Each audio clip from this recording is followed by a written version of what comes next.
6వ అధ్యాయము క్రీస్తు కొరకు జతపరచబడుట. యోగ్యురాలు తన పెనిమిటికి కిరీటము. సామెతలు 12వ అధ్యాయం 4వ వచనం. అందము మోసకరము, సౌందర్యము వ్యర్థము. యెహోవా యందు భయభక్తులు కలిగిన స్త్రీ కొనియాడబడును. చేసిన పనిని బట్టి అట్టి దానికి ప్రతిఫలమియ్యదగును. గౌనుల యొద్ద ఆమె పనులు ఆమెను కొనియాడును. సామెతలు 31వ అధ్యాయం 30-31 వచనములు. గుణవతి అయిన భార్య దొరుకుట అరుదు, అట్టిది ముత్యముల కంటే అమూల్యమైనది. సామెతలు 31వ అధ్యాయం 10వ వచనం. ప్రిసిల్లా లివింగ్స్టన్ స్టీవర్డ్ మరి ముగ్గురు మిషనరీ స్త్రీలతో కలిసి చీనా దేశంలో సేవ చేయుచూ ఉండెను. చార్లెస్ స్టార్ట్ దైవాత్మ ప్రేరితుడైనను పెండ్లాడుటకు అంగీకరించమని ప్రిసిల్లాకు 1887వ సంవత్సరం జూన్ 9వ తేదీన ఒక ఉత్తరం రాసెను. ప్రిసిల్లా అందుకు నిరాకరించినందున చార్లెస్ ఉపవాస ప్రార్థనలో 8 రోజులు గడిపి దేవుని చిత్తాన్ని తెలుసుకొనగోరెను. ప్రిసిల్లాను పెళ్లియాడుట దేవుని చిత్తమని గ్రహించి చార్లెస్ ప్రిసిల్లాని హెచ్చరించుచు ఈ కింది ఉత్తరం వ్రాసెను. ఈ విషయంలో నీకు దేవుని చిత్తం తెలియదు, కానీ నాకైతే తెలుసు. నీకిష్టం లేకపోయినను నేను వివాహమాడను ఉద్దేశించుచున్నాను. కావున నీవు నీ మనస్సును నిబ్బరం చేసుకుని దైవ సంకల్పాన్ని అంగీకరించుము. 8 రోజులు ఏకాంతంగా ఉపవాస ప్రార్థనలో గడిపిన తరువాతనే నేను ఈ విషయాన్ని వ్రాస్తున్నాను. వివాహాన్ని గురించిన నీ నిశ్చయిత సరికాదనియు అది నిలువనేరదనియు ప్రభువు నాకు చూపించి ఉన్నాడు. ప్రభు చిత్తము నీకింతకు పూర్వము బయలుపరచక పోయిన ఎడల ప్రార్థించినచో ఇక మీదటైనను నీవు నడిపింపును పొందగలవు. నీ ఉత్తరము నా చేతికి అందినప్పటి నుండి నేను నా కాలమును ఎట్లు గడిపితునో నీవెరుగుదువా? నిద్రాహారములను పనిపాటలు మాని ఈ విషయంలో దేవుని చిత్తాన్ని తెలుసుకొనటానికై దైవ సన్నిధిని గడిపాను. దేవుడు నన్ను సక్రమముగా నడిపించి దినదినము నాతో మాట్లాడుతూ ఈ విషయమై హెచ్చరించుచున్నాడు.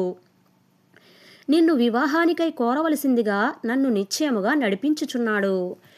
ప్రిసిల్లా చార్లెస్ ఉత్తరాన్ని చూసిన తరువాత అది దైవ చిత్తమని నమ్మి ఊరకుంది.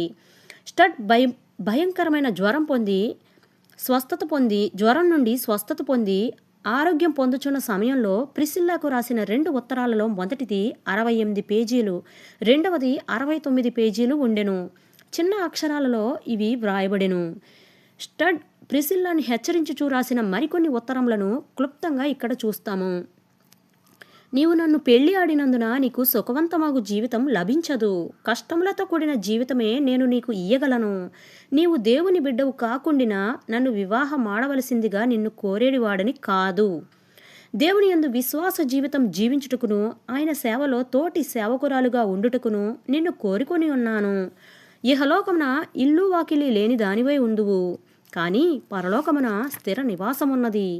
దేవుడు నిన్ను నడిపించునుగాక. ఆమేన్. నీవు దేవునికి నిజమైన బిడ్డవై ఆయనను ప్రేమించుము. ఆయన వచ్చే పర్యంతము మనము మన పూర్ణ హృదయముతోనూ మనస్సుతోనూ ఆత్మతోనూ ఆయనను సేవించున్నట్లు ఆయన మనల్ని ఐక్యపరచనై ఉన్నాడు. నీవు నాకంటే యేసునాథుని ఎక్కువ ప్రేమించుము. నా ఆజ్ఞ కంటే ఆయన ఆజ్ఞ శిరస వహించుము. దేవుడు మన ఇద్దరిని తన సేవ కొరకై జతపరచుచున్నాడని నేను నమ్ముతున్నాను. నీవు యేసును ఎక్కువ ప్రేమించుచున్నందున నేను నిన్ను ప్రేమించుచున్నాను. నీవు ఆయన యందు విశ్వాసముంచి ఆయన సేవ కొరకు ఎక్కువ పట్టుదల కలిగి ఉన్నందున నిన్ను ప్రేమించుచున్నాను. ఆత్మలో రక్షించుటయందు నీకు కల వాంఛను బట్టి నిన్ను ప్రేమించుచున్నాను. నీవు నన్నెల్లప్పుడూ దేవుని సేవకై ప్రేరేపించు దానవని నిన్ను ప్రేమించుచున్నాను. ప్రభు అయిన యేసు, నీవు నాకించిన ఇంత గొప్ప బహుమానమునకై నీకు స్తోత్రములు చెల్లించకుండా నేను ఎట్లు ఉండగలను? నీకు వెలగల పెళ్లి బట్టలు నేను ఇవ్వలేను. ఇక్కడ మనము పరదేశుల వలెను యాత్రికుల వలెను జీవించవలెను. మనము చీనా వారి భోజనమునే తిందుము. విదేశీయులు తమ కడుపు నిమిత్తమై ఎక్కువగా చింతపడుతూ ఉంటారు. శ్రద్ధ వహించదరని చైనా దేశీయులు ఏల మనల్ని గురించి తలంచవలెను. విదేశీయులు తమ కడుపు కోసం ఎక్కువగా చింతపడతారు, శ్రద్ధ వహిస్తారని చైనా దేశీయులు ఏల మన గురించి అనుకొనవలెను. కాగా చీనా వారి భోజనాన్నే తినుటకును వారు ఉపయోగించే పాత్రలనే వాడుటకును అలవరుచుకుందాము. వారి కొరకే మన ప్రాణాలు దారపోద్దాము. మన ఆత్మలను నశింప చేసుకొనుట కంటే మన ఆరోగ్యమును పోగొట్టుకొనుట మేలు. తల్లికి రాసిన లేఖ. స్టడ్ తన తల్లికి ప్రిసిల్లాను గురించిన రాసిన ఉత్తరములో కొన్ని మాటలు చూస్తాము. నేనామె అందాన్ని గురించి ఎప్పుడూ తలంచలేదు. దేవుణ్ణి కలిగి ఉండుట అను సౌందర్యము ఆమెలో ప్రకాశించుచున్నది. అది లోక సౌందర్యముల కంటే మించినది. వయస్సులో నాకంటే కొన్ని సంవత్సరాలు చిన్నదని తలంచుచున్నాను. శ్రావ్యముగా పాడగలదు, ఎవరికి భయపడదు. ప్రతివారిని సమీపించి వారి రక్షణను గురించి నిర్భయంగాను నిర్మోకమాటంగాను వారితో సంభాషిస్తుంది. ఆమెను గురించి మరొక విషయం మాత్రం తెలుసు. అదేమంటే ఆమె పేరు ప్రిసిల్లా లివింగ్స్టన్ స్టీవర్ట్ సిల్లా అని మాత్రము తన పేరు చెప్పుకొనెను. స్టీవర్ట్ సిల్లా అని మాత్రమే తన పేరు చెప్పుకుంటుంది. మరియు ఆమె ఐర్లాండ్ దేశీయురాలని తెలియచున్నది. ప్రిసిల్లా జ్వరపీడితురాలగుట. చీనాలో ప్రసిద్ధికెక్కిన క్రైస్తవ నాయకుడు పాస్టర్ షీ అనే ఆయన ఒక రోజున జనానా మిషనరీల యొద్దకు వచ్చెను. వారు షీని వీధి ప్రసంగానికి తీసుకుని పోయారు. షీ గారు ప్రసంగించుచూ ఉండగా ప్రిసిల్లా తన తోటి మిషనరీ స్త్రీలతో కలిసి వీధిలో మోకరించి ప్రార్థించుచూ ఉండెను. అది వేసవికాల మగుటచే మంచు కరిగి వీధులలో ప్రవహించుచూ ఉండెను. ఆ స్త్రీలు మంచులో తడిసిపోయిరి. ప్రిసిల్లా నిమోనియా జ్వరానికి గురై చావడానికి సిద్ధమయ్యింది. ఆమె ప్రియుడు చార్లెస్ స్టడ్ కూడా అదే కాలమందు తీవ్ర రోగపీడితుడయ్యాడు. ప్రిసిల్లాను గురించిన వార్త వినవచ్చినప్పటికీ కొంత కోలుకొని ఉండుటచే బలహీనుడైనను ఆమెను చూడడానికి వచ్చాడు.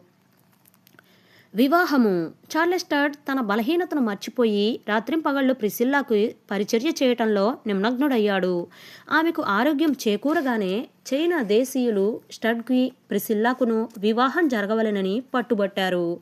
స్టడ్ అందుకు సమ్మతించాడు. పాస్టర్ షీ వివాహం చేయడానికి అధికారం లేనివాడైనను చైనా దేశీయులను సంతోషపెట్టుటకు వారిద్దరికీ అనుకరణ పెళ్లి చేసెను. పెండ్లి కుమార్తె తెల్లని వస్త్రము ధరించెను. యేసు కొరకు పోరాడు నిమిత్తమై జతపరచబడితిమి అనే వాక్యము ఆమె ధరించిన వస్త్రముపై కొట్టబడి ఉండెను.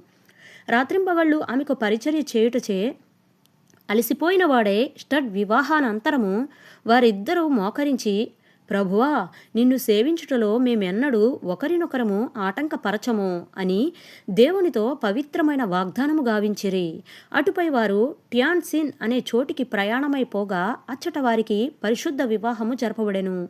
డాక్టర్ ఇర్విన్ అని వారింట పెండ్లి కుమార్తె ఉంచబడెను. చైనా దేశీయుల సత్రము పెండ్లి కుమారుని విడిదిగది ఆయను.